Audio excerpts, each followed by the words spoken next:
2 hours before, we gave the password to our VIPs. And it was mayhem. We did, in those first 2 hours, we did $120,000 of sales. Wow, you did 50% of your sales just the first 2 hours.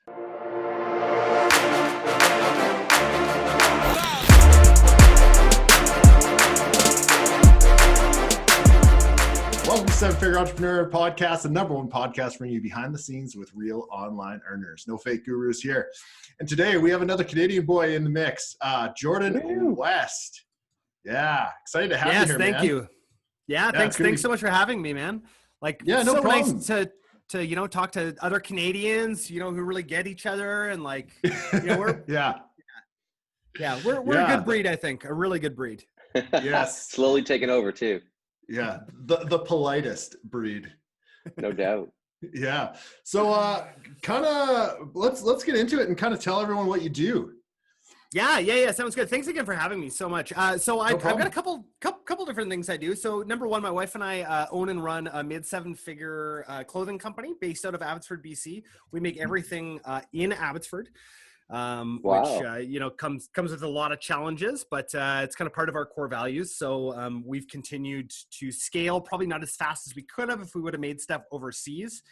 But yeah, everything's made in our hometown here. So, and then the second thing, and that business is absolutely incredible. And from that business came a marketing agency. So we help kind of 7-figure plus stores continue to scale, mostly using paid ads, and then some special strategy that we've developed over the years that sort of helps us get better results than typical paid agencies. So that's what we do, and it's you told me about one of those scaling plans that you had there, and I was like, wow, that's cool. I've never heard that before, but we'll dive into that a little bit later. So with the ecom store, was the original plan to just like make your own product out of the gate, or did you start thinking like, hey, maybe I want to drop ship it to get this thing off the ground and then make our own product, or straight into It wasn't an e-com store to start. It was actually just a clothing company. So we started in late 2013. And at that point, my wife was actually going to markets selling jewelry. And so her background is actually in fashion design. So she went to fashion design school, actually ended up being super successful, got a bunch of scholarships and stuff, and got everything paid for. And good for her. She's amazing. And so throughout all that time, of when we were first married, she actually wasn't doing anything fashion design wise. And when we had our first kid, we were doing cloth diapers. Worst decision ever for any parents out there. But she couldn't find leggings that would go over top of these cloth diapers. And so she decided just to make her own pattern, and making like a legging pattern for a fashion designer is just like whatever, like super simple, right? So she made this pattern, brought it to markets when she was selling jewelry, and people loved it. And so she's like, well, maybe I should do more of this. And we had a store up in Kamloops call us for, those of you listening. Kamloops is about 3 hours away, little town here. And so they called and they made a $500 order. And we're like, oh my gosh, this is amazing. This is going to be a business. And so she stayed up sewing that whole night, and people just started to love the product, and we got in more wholesale stores, and we were selling on Etsy at the time. And then we decided, we're like, okay, we're going to make a real website. And so I think this is like 2015, maybe 2015, early 2016. So we decided, we looked at everyone, and luckily we picked Shopify. I can't imagine if we hadn't chosen Shopify at the time. And then, because we would have, of course, switched over at some point. I should have also bought stock in Shopify at that point. Oh man, can you imagine? Looking back, like, So I was actually going through a very near bankruptcy after owning a restaurant as well. I owned a Taco Del Mar restaurant. Bad investment, huh? Yeah. So anyone out there looking, chains, I just don't recommend chains for people. Unless you want to work a lot and not make money, then do it. Yeah. Yeah. That makes sense. I don't even know the last time I ate at a Taco Del Mar. You know what? I ate a lot. That was the only way I survived, was just eating our food there. So yeah. Oh, that's funny. I could not own a restaurant like that because I would just be insanely obese. Oh yeah. Oh, I'm sure I gained like 40 pounds. Like, that's so funny, man. That's so funny. So you start a Shopify store.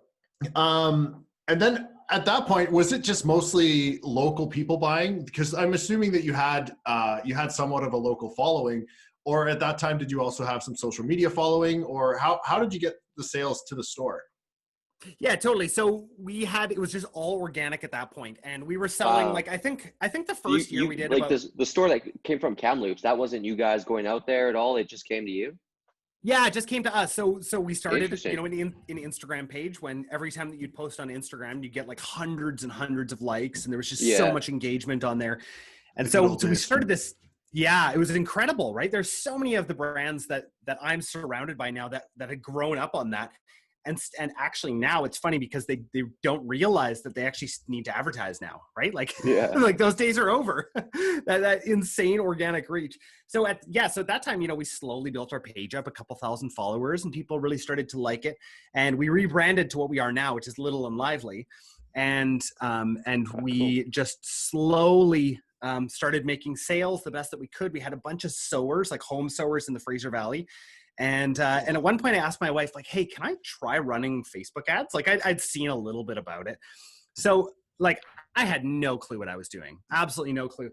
I think it was 2016. And I can actually look back now because we had the Facebook Pixel installed then, which I didn't even know what a Facebook Pixel was. Like I didn't know anything about tracking. Luckily, somehow I had it installed. I don't know how I did, but I can look back at my return on ad spend in those times.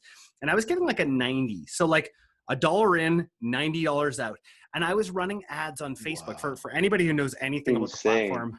Yeah. And I was running ads as engagement ads. So I was telling Facebook, go find me people who will engage with this, which is like not what you do if you want sales, right? Yeah. So I was running these engagement ads and somehow getting a 90 return on ad spend at the time.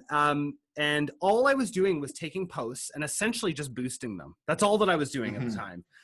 And it worked so ridiculously well. And so we would sell out of everything.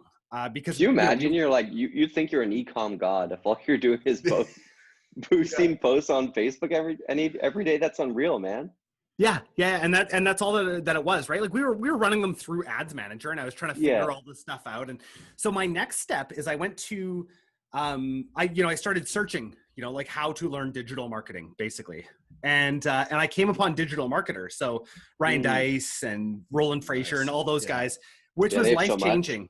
Absolutely life-changing. I actually just after like 3.5 or 4 years, finally canceled my subscription because I hadn't logged in and I don't even know how many years. Actually, I was able to speak at one of their lunches and stuff. And I was just like, I think I'm done. I think I'm finally done. But yeah, those guys absolutely transformed my life. I don't think that I would be at the level or like where we're at without learning those basics of how to get people onto your website. Yeah. So you're writing these ads, you're getting a ridiculous ad spend. What did your wife think at this time? Did she think you like cracked the Facebook code? Oh, she was so annoyed. She was so annoyed because she's like, I would be running these ads and she's like, we're just selling out of everything. And I can't keep up. And so we found a manufacturer, luckily out in the Valley. And we were able to finally start producing more. Right. And so the big issue though still has always been scaling up our production. Yeah. It's like fast forward till now we're, sort of mid 7 figures.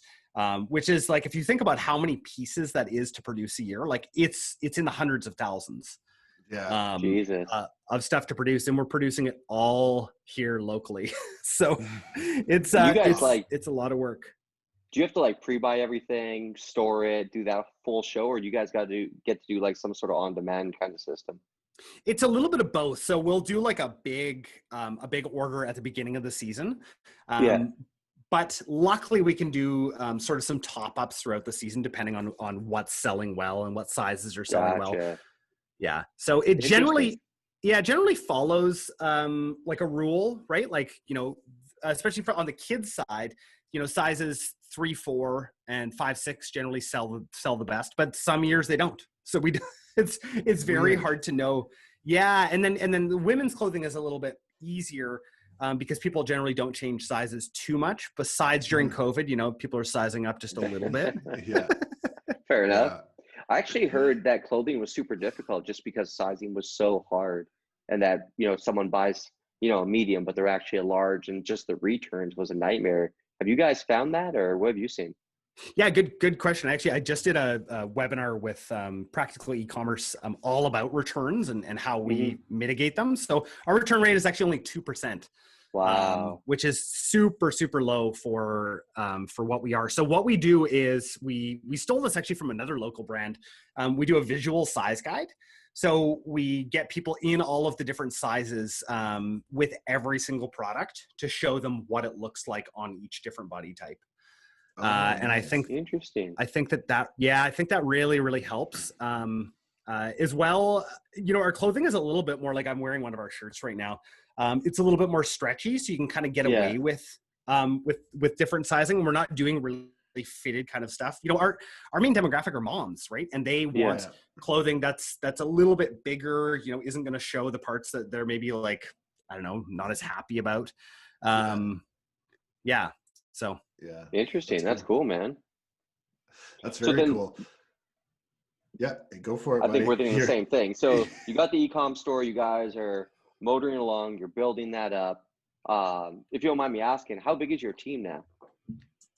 Oh man, at that point, we're probably, minus manufacturing, we're probably 4 of us at the time, 4 or 5, not including my wife and I.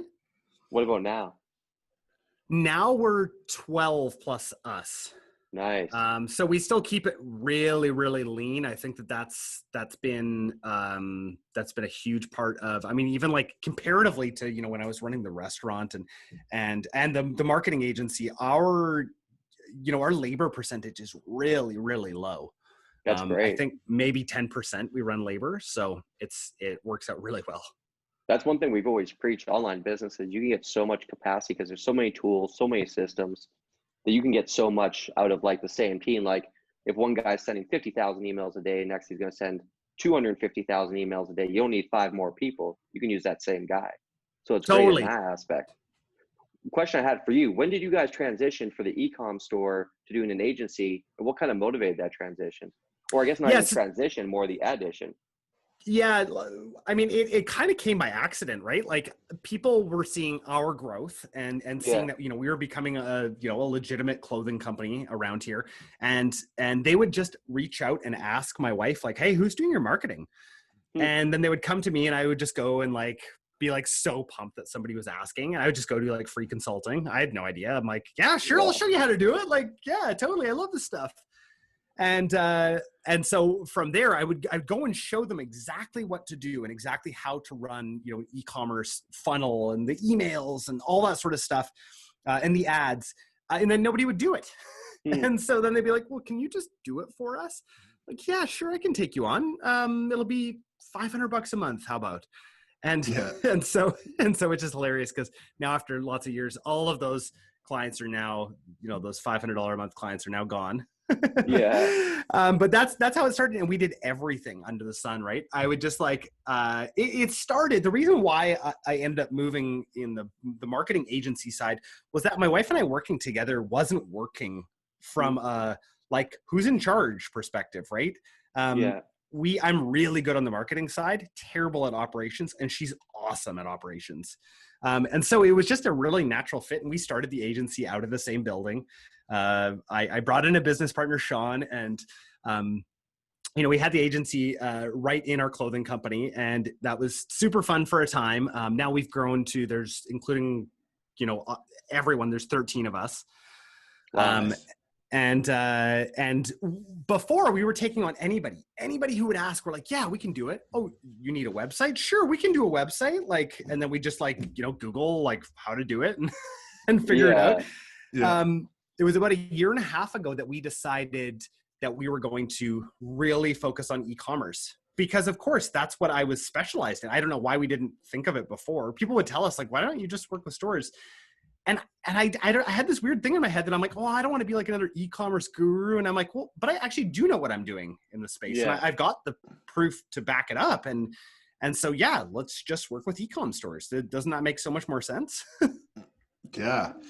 That's really cool. So out of your team, you said 14, I think. There's 13 of us now on the 13 on the marketing side. agency side. Yeah. Are they all local, or do you do any outsourcing? We're about 75% local. Nice. So up until this week, actually, we were all meeting at the office. But Nice. just with the new regulations, we've decided to have everyone working from home. So so we've got a couple more on the technical kind of side of things, outsourcers that work really directly with us. That work really, really well. And then I've got with the agency, we also have 2 virtual assistants as well that help us out. That's cool. Very cool. Yeah. And then do you guys focus on just Facebook and Instagram ads, or what's kind of your whole suite that you guys handle for people? Yeah, so we first start with strategy, right? So we'll create like a whole strategy for a brand, kind of taking them through like 3-year plan of like how to grow. And then we'll focus mostly on Facebook, Instagram, Google. We're starting to roll Pinterest into that as well, starting to actually see some results on Pinterest. I was just looking back on Little and Lively, and we had an almost 3 return on ad spend on Pinterest. Wow. Which is recently? Pretty. Yeah, recently. I mean, but like on the Little and Lively side, we're also like, I looked over this last year, spending, I think about $300,000. We had a 10 return on ad spend on Facebook. Wow. So 3 doesn't really get me too excited, but it gets me excited for my clients, right? Because totally. Not everyone is at that level where they're getting a 10 return on ad spend, right? We have a couple of clients who are kind of up there, but they're sort of unicorns, right? Like most people can't expect to see those sorts of numbers. So if you can see a $1 in, $3 out, you're doing great, and you're beating wholesale, right? If you're selling to wholesale, as long as you're at a 2 return on ad spend, you're beating wholesale, right? Because you're giving up 50% of your margin to a wholesaler if you're selling to them. So that's what I try and press with all of our clients is like, scale, just scale as big as you can. If you're willing to sell into stores, then you should be willing to sell it at least a minimum 2. Yeah, makes sense. Because with that, with product costs and everything in there, there's still margin. Oh yeah, 100%. Yeah, I mean, as long as you're pricing yourself correctly, and you're pricing yourself for that, potential like keystone pricing where you sell to a store, to a wholesaler for half. If you say you're pricing up like that, you definitely have margin at that point. So tapping in kind of on ecom as a whole, because a lot of people kind of send us ideas and say, hey, what do you think about this? What do you think about that? What are some of the more profitable things you've seen work on ecom, and what are some of the things that you would like advise people to stay away from when it comes to selling different types of products? Yeah, I mean, I would stick away from high potential return products, right? So fashion is one of those places that if you're not careful, you're going to have a high return rate. I would, stick away from those. I think the biggest piece of advice on e-commerce is have a high average order value and high customer lifetime value. So build a brand, right? Don't sell a product. That to me is way more important, right? Because then you can acquire customers at a loss if you really want to, and you'll be building an empire, right? Rather than you just selling a product. I'm not interested in that. We get people at Mindful Marketing all the time come to us who are just wanting to sell a product.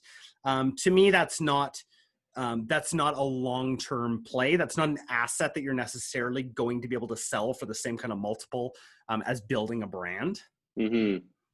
Yeah, that's really smart. How long do you think it takes, and from what you've seen, to build a brand? Like if I came to you, I was like, hey, I got this great brand idea, I got this great product idea that's like a combo. How long do you usually see for it to like get to a point where it's break even or about to take off? I mean, you should be break even within a year. Minus inventory costs. So say you have to hold, a couple 100,000 of inventory at a time. Before you start cash flowing, I'd say at least a year. So, cool. So that I think with building a brand, right? With trying to really build that following, build a VIP group. That's been incredibly important to us. Build up your lists, your SMS list, and your email list, and your messenger, and all of that right together. I think for myself, it would take about a year is what I'm saying. So, if you're brand new to it and you don't have anybody, any sort of support or a network or anything like that, it's going to take you a little bit longer. Could we talk about that VIP list? Because that sounds like a cool little strategy a lot of people could be using right now. Yeah, totally. So we have a Facebook VIP group. We started it about a year ago. And it was actually because somebody came on my podcast and talked to me about this VIP group. And I'm like, this is unreal. She was talking about how she was selling out all of her launches just to her VIP group. Wow. How do you do that? So was she selling clothing, or what was her market? she was selling, baby clothing as well in the States. Gotcha. And so I took this strategy and I thought, I bet I can implement this. So we started the VIP group, about a year and a half ago, somewhere around there. And for people coming into the group, we wanted to make sure we weren't giving them a discount to join the group, right? I don't love discounting. I think it's kind of the lowest common denominator. We were giving them early access to things because they knew that we continually will sell out of products and they want those products. So we said, okay, join the VIP group and we'll give you early access. So what we started to do was, we would give them, say it was a sale, right? Which we do a couple times a year. We're about to do our Black Friday sale as well. That's when we'll discount and we'll give them the code, 2 hours early. And we were seeing pretty good spikes. Where things really changed was when we added SMS notifications into our VIP group. So we got people to join. Cool. Yeah. So we got people to join our SMS list and said, okay, if you join the SMS list, you're going to know immediately when we launch. Yeah. So the big one, if I can share the story from this fall, we did, please. Just as a little teaser, we did $250,000 of sales in 24 hours, which was just absolutely crazy. And the way that we did it was we used a gated launch with our VIP group. So we shut the website down and made it password protected. And then the whole 2 website, hours. so not even other traffic could buy from you. Nope, nobody could buy from us for 24 hours. Wow. So it was totally shut down. And then 2 hours before the new collection was going to launch, this is no discounts. This is just a brand new collection, right? So our fall winter collection, it's got all sorts of new products that we'd been teasing to people for a while. So right when we were about to launch, 2 hours before, we gave the password to our VIPs. So we gave it to them on SMS and in the VIP group on Facebook. And it was mayhem. We did, in those first 2 hours, we did $120,000 of sales. Wow, you said 50% of your sales just the first 2 hours. Yeah. So they had to enter a password. There's so much like great psychology behind it, right? Yeah. First of all, they make this little micro commitment. Commitment. Would be afraid to just shut down their sales for 24 hours. Everybody. Totally. Yeah. That's crazy. You guys did that. And we continue, like, this is something that we'll do once a quarter, and it works. It just works every single time. And so they have to enter the password. And then now there's this like air of exclusivity, like, oh my gosh, I've got access. Well, I better buy right now. Totally. So people buy, they take screenshots of their cart and they put it on the VIP group and be like, oh my gosh, look at all the stuff I got. And then it just eggs everybody else on to continue to buy. Amazing. Do you motivate them to do that, or did that just organically start happening? No. It's just totally organic. Wow. That's amazing. Yeah. You know what I love about this podcast as a whole? You're really teaching about like true marketing, not just like a lot of people, they're always about price. It's not always about price. And that's what you're proving right now. Mm-hmm. Yeah, I think it's rarely, like on our side, it's rarely about, does it come down to price, right? Like, I mean, you have to be priced properly for the market. Yeah. But for us, it's really about like, are these clothes going to actually make me feel better, right? And make me feel not just better, but like more comfortable. So like on the like men's and women's clothing side, like do these, like, is this something, I wear our shirts every single day. And honestly, the only reason we have men's shirts is because of me. So, but I really do every single day feel confident wearing our shirts, which makes a massive difference. And similarly on the baby clothing side, right, is, will it fit? Will it last? We really try and make stuff that lasts a long time. And so for parents, that matters a lot because kids are crazy and they rip their clothes and so we'll get stuff on the VIP group all the time, comments being like, oh my gosh, it lasted so long. This is amazing. That's cool. That's amazing, dude. I can't believe I want to go back. So cool. Yeah. I want to go back to the VIP group. So I understand the VIP group, like model and everything, but how do you get the people into the VIP group? Do you charge for that? How does that go so you can build that group up? Yeah, so we don't charge for it, but we try and make sure that people who are in the group have actually purchased from us before. The way, actually, this is another great strategy that hopefully people will get something out of. What we do for every single new customer that orders from us, we send them a thank you video. So a personalized thank you video. This isn't just like one that we rinse and repeat. This is an actual personalized thank you video. That would be like, hey, Tyler, thank you so much for making a purchase from Little and Lively. I think you're really going to love that pair of leggings and that shirt. If you have any questions at all, get a hold of us at hello@littleandlively.com. Also, we'd love for you to join our VIP group and share some of your pictures there and ask any sort of sizing questions or anything you have in that group. And that's where we get the signups from. Gotcha. That's cool. Genius. How do you so go it about, works like, really monitoring that group? Is that something you guys actively keep an eye on every day? Totally. That's actually one place where my wife and I actually are the ones who monitor it.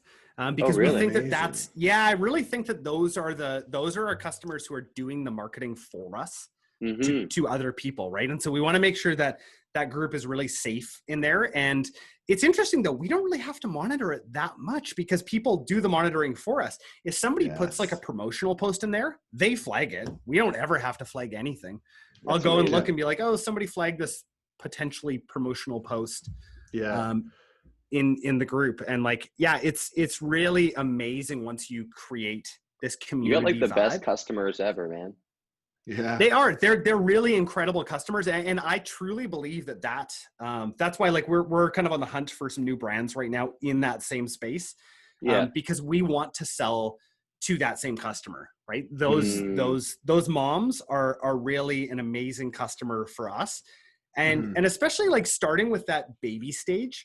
There's a lot of one of our ad account managers, he calls it valence, like a high valence, like this high like stickiness of a customer to that idea of a baby, right? Like baby pictures are shared all the time. It's why some of those industries like kids clothing and kids and baby gadgets and all that sort of stuff do so well, as well as like pets, right? Because people are so emotionally bonded to these things. And I think that's why we're able to see crazy numbers.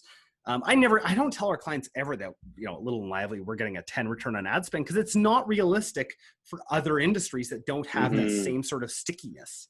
Yeah. That's really cool. How long are you guys spending doing those thank you videos?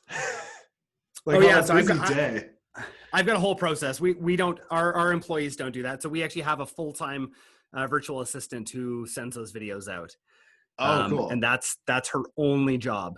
Cool. So she makes them and everything. That's cool.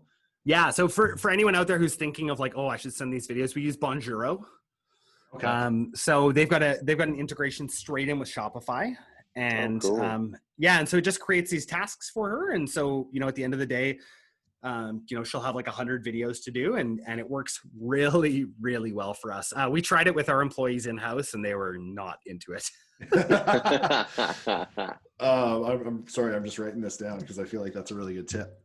Yeah, that's cool. A super cool tip. So it's an awesome B2B strategy as well. Like for any B2B people out there, oh man, I'll send these videos and say, like, I've got 2 sales guys as well here, and it always goes over so much better sending personalized videos. Dude, yeah, I can see that being the case, man. All right, so next question. We got Black Friday coming up, Cyber Monday. What are you, I guess Cyber Monday doesn't apply to you, but Black Friday does. You got any big plans for that? What do you got on up your sleeve for that one? Yeah, so for Little and Lively, what we're actually doing is we're going to give 24 hours early access to our VIP members, and we're giving them a different code. So we're actually going to give them 25% off, and then everybody else 20. Okay. So we'll see how it goes. I mean, we're not a discount brand, so our sales, our sales are great. Like, I'm sure it'll be great numbers, but we're following that up right away with our biggest promo that we do every year, which are these like leggings bundles. We bundle together 3 pairs of leggings, and those go like crazy. So it'll be interesting. Black Friday will be interesting for us. I run a mastermind as well with 30 other members. Oh, that's cool. And it's really interesting to see. Last time we all went through what our Black Friday plans were, and this was about a week ago, and everyone was already running their Black Friday sales. Every single person in the mastermind. And these are like big brands, right? Like most of them are 8 figures plus. And all of them decided to do early Black Friday, which I thought, wow, there's got to be something to that. That we all chose to do that early. So before I would kind of scoff when people would do that. I'm like, stick with the program, man. We're all doing it on the same day. Why are you trying to get in there early? Yeah. But I think it's becoming more of just, it's November. Right? Yeah. It's just November sales. You know, you've got to get everything you can out of customers during this time because January's coming, right? Yeah. And you know, people's wallets tighten up. Yeah. Yeah. No, November 1st is when Christmas officially starts too. So it's like everything, just Black Friday, Christmas, American Thanksgiving, you know, all packed into 2 months, I guess, spread right out. Yeah. It's crazy how early shit's getting, man. Totally. Yeah. Do you guys do anything where, like you specifically market to people who spend more on your website? That's not something that we've never separated those people out. I actually do have segments of them. And I've got segments of people who are going to spend at least $150. But to be honest, it just doesn't, like anytime that we've tried to separate out some of those segments, it doesn't really work. Gotcha. That's why I love the VIP group works a lot better. Yeah, totally. When they all know that they're the VIP people together rather than like separating out these segments. For some reason, it's just never worked and it hasn't worked for our clients. That's interesting. Yeah, I met a guy, he used to own an online jewelry store. And I think it was anyone who'd spent over $5,000, he'd instantly have one of his salespeople call and offer them additional. And his whole thought process was if they spent $5,000, say the average order value was, $1,500, clearly they just had disposable income. So he wanted to see, what else they might be interested in. I know it was pretty effective for him. Yeah, that's a great idea. Very different profit or price points, though, obviously, 150 to 5,000. Yeah. And that's exactly it, right? Like our average order value is about $120. So one thing we were going to implement and we haven't yet is sending out handwritten cards to all of them. So there's a great service out of the States called Handwritten. Yeah. And so we were gonna test that, sending those out, and then the fall our sales got crazy after that launch. We were like, wow, we don't need to do this. So yeah, no doubt. One thing I want to go for it. So Shopify apps, any like go-tos that you think every e-com store needs to have? Oh yeah, there's definitely a list of ones that I highly recommend. Stamps.io I love for gathering customer reviews. There's some other good ones out there. Postscript for SMS marketing. That's my go-to SMS platform is Postscript. What else? I mean, there's so many. We've actually ended up getting rid of a lot of ours because we're working with a conversion rate optimization company that implements their own version of the apps. Oh, cool. Oh, interesting. Yeah, which ends up saving us a little bit on app costs. But yeah, there's some really anything like my recommendation is just anything that makes the customer journey simpler for them. Yeah. And just simplifies things so that they, there's nothing in the way for them to make a purchase. Yeah. And anything that doesn't slow down Shopify too much, because those apps firing, man, can drag that thing down so much. Dude. That is such a good point. Like, look and see what your page speed is, right? Because you may not even realize how bad some of these apps are for your store, and it might not be worth it. Yeah, agreed. Yeah. I feel like people get app happy. I mean, I've definitely been sucker to that too. Like I'm just like, yeah, this is going to help me convert better. This is going to work better. Everything's going to work better. And then at the end, I was like, this page doesn't even freaking load. Like my website's exactly. Or your Shopify store is like a freaking circus with all these pop-ups and all these things happening. And then you hit Shopify up. They're like, oh, it's fast. Don't worry, it's fast. You're like, no, it's not fast. Like I've gotten arguments with Shopify so many times about their freaking page speed, man.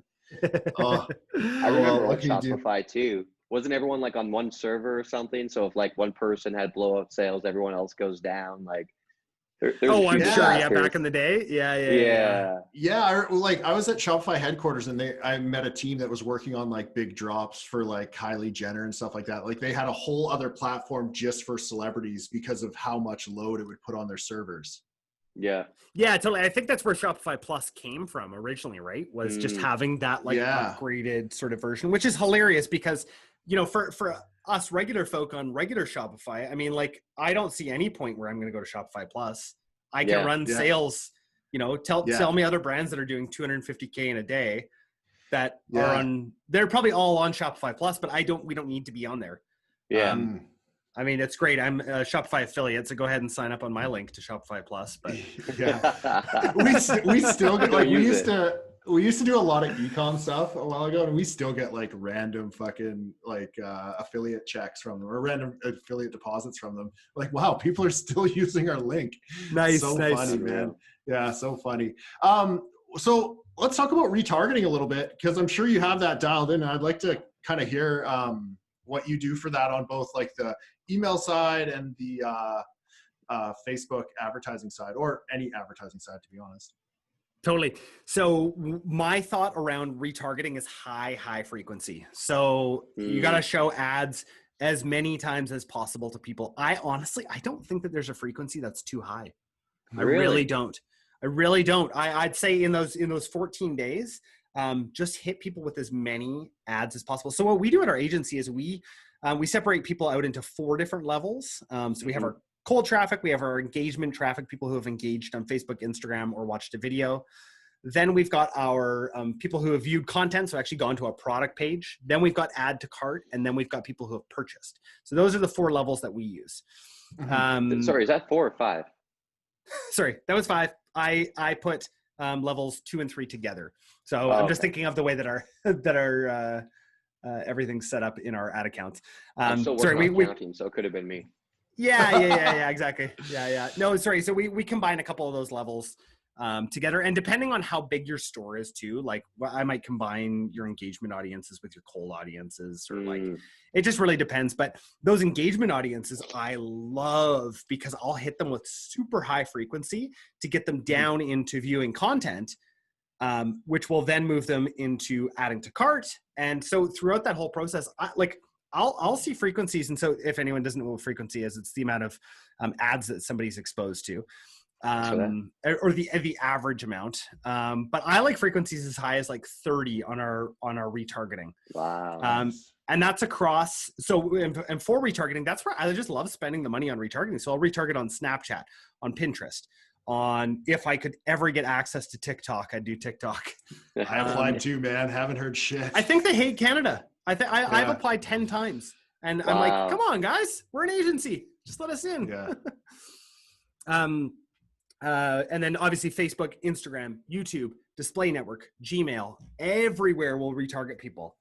Wow. And I think that's why we see return on ad spend so high, is because we're moving those people down by showing them more and more. So if you have a crappy product, I mean, that's not going to work for you. But if you have something good that people want, I think that's the key. And you'll see it with some of the B2B guys that advertise to you on Facebook, like Traffic and Funnels is a great example. They'll like, once you click on any of their stuff, you're in. Your frequency is going to be like 100. And like, it's like you're forced to purchase something from them, right? And they'll just show you a different offer. And when I'm saying high frequency like that of 30, I'm not saying don't show them the same ad 30 times. Show them 30 different ads, right? Yeah. Show them a bunch of different potential offers and try and take different angles. So think about all the unique things about your product, or reviews, right? I mean, that's a super simple retargeting method, right? Using reviews. Show them dynamic product ads, show them collection ads, show them a YouTube ad. Show them, another thing that we really believe in here is for first-time visitors that come to your website, show them an About Us video or series of videos to endear them to your brand. Oh, smart. Very smart. Yeah, so there's all sorts of stuff you can do there. Out of all the platforms for retargeting, which one is your favorite? I love, for video retargeting, I love YouTube so much because people actually watch, right? Like when it's totally different. I don't love video on Facebook, Instagram, just because people aren't really as engaged with video there. And then Pinterest has been really interesting. We've seen like return on ad spends around 15 on warm traffic on Pinterest. Wow. Just on warm traffic. On cold traffic, again, Yeah. I was saying almost 3, but like, Yeah. it's a really interesting place as well. Like, I think it all fits so well together. Facebook and Instagram are always going to be the best.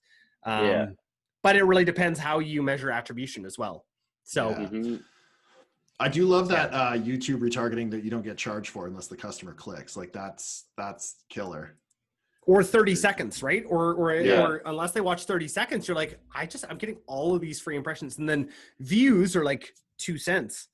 So you could have really had like, I don't even know how many views for the 2 cents. Yeah, it's amazing. Yeah, super cool, man. I really love that you guys are exploring Pinterest. What's up with TikTok? You guys can't access that in Canada? I don't know what the deal is. I've applied so many times. I even tried to pretend. Is that just to run ads or to have an account? No, just to run ads.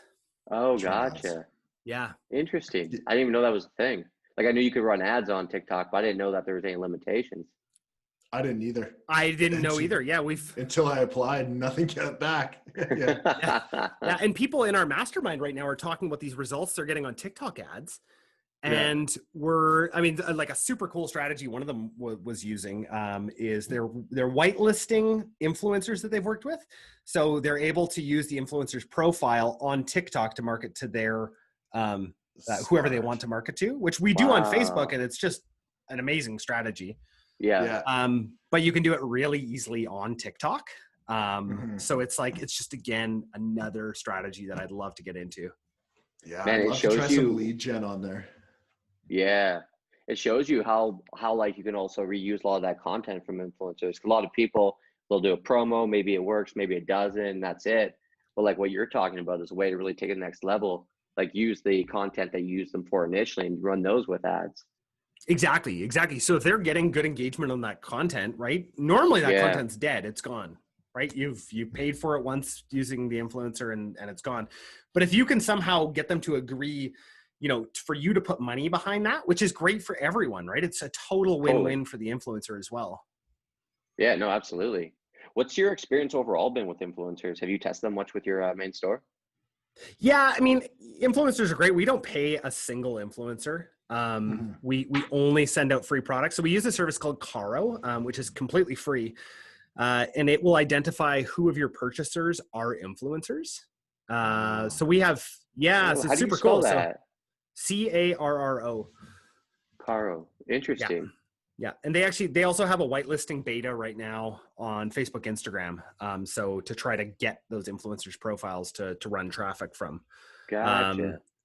So it's super cool. So it'll identify 200 or 300 influencers that already purchased from us or are following us on Instagram or who are on our email list. It's got a plugin with Klaviyo. It's great. That's awesome. That's a nice little hack right there. Tools. Yeah. Seriously, bro. Yeah. I almost want to join your mastermind. I don't even have an ecom store. It's funny because we haven't had ecom guys for a while. Yeah. True. I probably got to apply. I get it. No, that's super cool, I've got a pretty good process for for the mastermind that seems to be working pretty well. So that's awesome. I bet you learned so much too from them as they learned from you. Oh, I think I should pay myself to be in it. I'm like, this is such good value being in this group. Like every time I'm like, you guys are so much smarter than me. I love that I created this group and you guys pay me. That's why we started this podcast, man. Yeah, exactly. Yeah. And it's very similar for us with our podcasts. Our podcast, Secrets to Scaling Your E-commerce Brand. It's just to get to talk to people who are so smart. I think I've hired maybe 6 people that come from our podcast. Have you hear them talk for an hour, you're like, oh my God, that's actually amazing. Can I hire you? Can I pay you to do that? I never think about that on the outbound side. I think about that on the inbound side when I'm inviting people onto my podcast. I'm like, you'd be a good client. But I never think about that on the other side. Yeah, man, there's a lot of smart people that come on. Yeah, for sure. Well, you guys have had awesome guests too. Like seriously. I was pumped that you guys, humbly allowed me to come on here. So Dude, you've been one of the best so far, so it's been great. Yeah, we haven't had a lot of ecom guys, so it's cool, man. Like we used to do. Not lately. No, we used to have tons of drop shippers, tons of ecom stuff, but now we've kind of moved away from it. So, well, it's cool too how you've actually built like an online brand. A lot of guys we knew were drop shippers, and they, maybe they did the free plus shipping or the drop ship out of China with the various products. And some guys are still making it work, but like it doesn't seem like they make it work either at scale or long term. Like either one of those things gets them. You know what I mean? They can keep it small, they can keep it going. Or eventually they just like something happens, their whole business implodes with drop shipping specifically. But like guys, what you're talking about where they're building brands and looking for the long-term value, those guys like seem to hit it to the moon. Yeah, totally. And it's building brands that are actually worth money at the end of the day, right? Totally.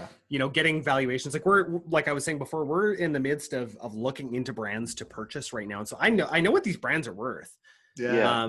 And once you get sort of up to our level, the multiples are pretty high. Like they get up to, where we're at right now. Once you're over 7 figures of cash flow, your multiple is like 8 to 9 right now. Yeah. So like those are like almost software multiples. Like seriously. Yeah. Well, there's value there, right? Like if you turned off all your ads tomorrow, everything, you would still generate sales. You would still have a client base. Like it would keep on turning, maybe at a smaller level, but it would keep printing money. Yeah. Oh yeah. For sure it would. Yeah. And we know that from, all of our launches that we do, that like, we're not running ads to those launches. Those are just our customers that are already there. I just like to, I still like to maintain that high frequency to get people, into the funnel. But once they're in, they're in. They're our customer. Very cool. That's very cool, man. I want to talk about the metrics of the business a little bit, because I think you touched on them, but I think a lot of people don't really think a lot about that. Lifetime value, how important is that of a number to you guys? Oh, it's incredibly important, right? Figuring out what that customer is actually worth at the end of the day, because otherwise I don't know how much I can spend to acquire the customer. Yeah. Right. So going in and just doing that simple calculation of figuring out like how many customers do I have, how much revenue, what is the lifetime value of each one of these customers? Because then I can actually be a little bit more aggressive. Like we want to get into the States a lot more. So figuring out what I can actually spend, because it's going to cost me a lot more down in the States to acquire these customers. Are you guys in Canada only right now? We're probably 90% Canada, 10% the States. Oh, wow, yeah. So we don't actively market in the States at all. Just a byproduct of what you're doing. Yeah, exactly. So we'll retarget people in the States, but not, nothing cold down in the States right now. What's kind of prevent you from going to that market? It's just inventory, right? So we can keep up finding, well, I mean, we still sell out of most of our stuff in Canada. Yeah. But it's a delicate balance with apparel, right? When you carry at any time, like we're generally carrying between $500,000 and $800,000 of inventory at any time. Wow. We need to turn that inventory over, right? Like it has to be turned over, or else that's just a lot of inventory. First of all, to store. A lot of t-shirts. And exactly. Well, and we've got so many different styles of everything, like shirts, leggings, dresses, cardigans, every type of clothing. Yeah. Do you guys manage that all yourselves, or do you kind of have a fulfillment company that takes care of that for you? No, we fulfill everything in-house. Wow. Yeah. So that's definitely a big process in-house to be doing. We carry between 500 and 600 SKUs at any time. So it'd be very difficult moving that to a third-party fulfiller and be pretty expensive. We also we do some graphics on tees, and those we do with vinyl. And so we're able to keep a t-shirt like the one that I have on right now that's got nothing on it. And then when somebody orders, we're able to press it like right before it goes out. Yeah. Right. So that's cool. Yeah. Yeah. Moving into the States is there's a lot of logistics involved. Shipping costs out of Canada is crazy to the US. So it's almost worth it to move stuff into the US and just have it fulfilled out of there. But it's there's just a lot of moving pieces in that transition to keep the margin there too. It's one thing though that's interesting is it's actually cheaper for us to send any package to the States, anywhere in the States, than it is to send to Ontario. Really? Yeah. We have $10 flat shipping. And it's because of the volume that we do all together that Canada Post gives us this deal. But yeah, $10 flat shipping anywhere in the States tracked. Wow. Whereas like to send to like, say it's like a little town in Yeah, it's Ontario, $10 it'd be Canadian, like $15 right? bucks. That's $10 Canadian. Yeah. Like Wow. $3 US. Yeah. Dude, that's amazing. Exactly. Yeah. Wow, that's insane though. That's so funny. It is interesting to see like things like that, because you would think shipping to Ontario should be way cheaper because it's still within the country. Yeah, but it gets so expensive, and especially once, like, if you go to any of the outlying places, it just gets so much more expensive. So yeah, shipping's definitely a big part of our budget for sure. Yeah. Wow. Crazy. Do you guys pass that on to the customer, or do you guys just how do you work that out? Yeah, I mean, we kind of just try to work it into our prices. So we give free shipping on orders over 100, and that's why I think we have that $120 average order value. Oh, gotcha. But I'd rather have that higher average order value than them not order, right? Oh, and have the free shipping. So we, anything under that, we're just charging $10 flat. Yeah, that's cool. Yeah. So that's Very the way that we work that. Super cool. Well, I know we're kind of wrapping up on that time a little bit, man. I do want to touch on a few things. As far as taking on clients right now in the e-com space, is that something you guys are actively doing? Yeah, so even with the team that we have right now, our capacity is basically 2 to 3 clients a month with kind of the size that they are of taking new ones on right now. So we love anyone with an average order value of at least 100. It works really well to work with an agency of our size. So that's kind of where we're at right now. We love taking a look at least at people's accounts. We actually do for any podcast that I go on, we give a free growth plan to people. So if they say, hey, I heard you on the podcast, we'll do a free growth plan. So we basically take a look at what they're doing and then give them like a year to 2 year future paced plan of what we would do to kind of get them to the next level. Oh, dude, that's amazing value. What's the best way for people to reach out to you? So on the marketing side, you can go to mindfulmarketing.co. And if you're interested in getting a growth plan, just throw a contact form in. Cool. That's the best way for us to start that process. And then if you want to just connect with me personally, LinkedIn is the best place. So just search Jordan West or Jordan-West-Marketer. And it makes me so happy when I look on LinkedIn and they're like, hey, I heard you on this podcast. And nice. So awesome. That's where I love to connect with people from. We'll drop some links below this video for you sure guys to make it easy for you. And your podcast, you have a podcast about ecom. What is that? Yeah. So secrets to scaling your e-commerce brand. Cool. So every week we talk about, my business partner and I do one episode where we talk about what's working in e-commerce. Other one, I bring on an e-commerce expert.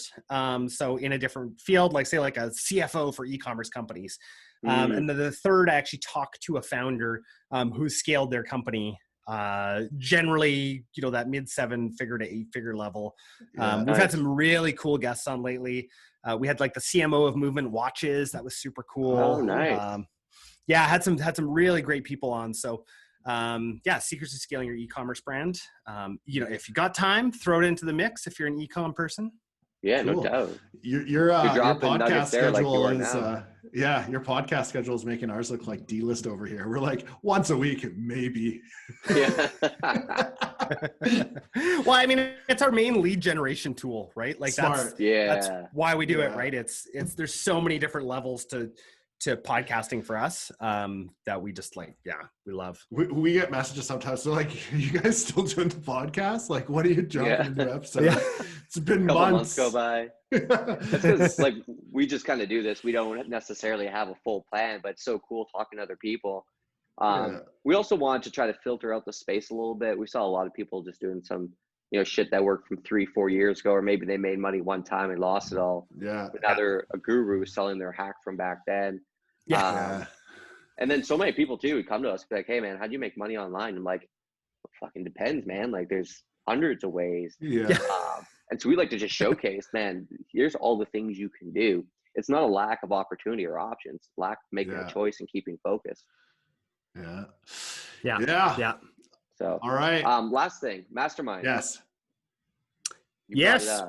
Yeah, totally. Yeah. I mean, if you guys, if anyone, I've got such a process though for the mastermind, you know, first you got to talk to me and all that sort of stuff. But Yeah, no, if there's anyone kind of 7 figures plus looking for a great community, go to mindfulmarketing.co/mastermind. And that's where the application, first part of the application happens. And then we talk from there. Yeah. Masterminds are dope, man. You can meet a lot of good people, get a lot of good info. It's a fast way to grow your business. Totally. Yeah. It's incredible what the value that you get inside of masterminds. Yeah. Cool. Little tidbits. Yeah. All right. Thanks everyone for listening today. For everyone watching, please do not forget to subscribe to our YouTube. And for everyone listening, please give us a 5-star review on iTunes, Spotify, or Stitcher. Yeah. All right, guys. See you on the next one. Later. Thanks. Take care.